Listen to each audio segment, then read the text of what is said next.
مړي ته دې سودا مه کوه، راسته جسد ته دې چورت مه وه، اندېښنه ورته مه کوه. مسلمانان ډېر دي، هغوی به یې پر ځای کړي، وبه دې لمبوي، کفن به درکړي، له کوره به دې وباسي او کور ته به دې یوسي.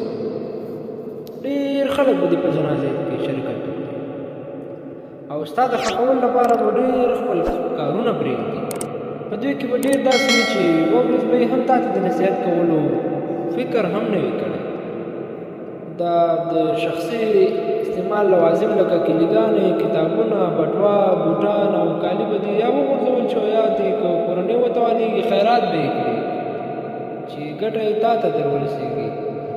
مګر نه به دا دنیا در باندې خفه شي او نه دا دنیاوال. اقتصاد به همداسې روان وي، وظیفې ته به دې پر ځای بل څوک راشي او شتمني به دې د ورثو تر منځ وویشل شي. د ذرې ذرې حساب به یې له تا سره شي. غم به دې په درې ډوله وي. هغه خلک چې سرسري دې پېژني یوازې به دومره ووایي چې بېچاره. ملګري به دې یو څو ساعته یا څو ورځې در باندې خفه وي او نور به بېرته خپلو خنداګانو ته مخه کړي. هغه تر ټولو ژور غم به دې په کور کې وي. کورنۍ به دې در باندې یوه اونۍ، دوه اونۍ یا یوه دوه میاشتې یا یو کال غمجنې وي او له هغې وروسته به دې د یادونو په ارشیف کې کېږي.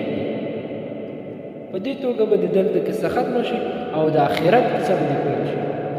کله چې د دبدبه مال، روغتیا او بچیان درنه پاتې شول، چې له خپل کور او خپلې ماڼۍ او کورنۍ څخه بېل شوي او اصلي ژوند یې شروع کړ، دا پوښتنه به راپورته شي چې د خپل کور او آخرت لپاره دې څه توښه راوړو.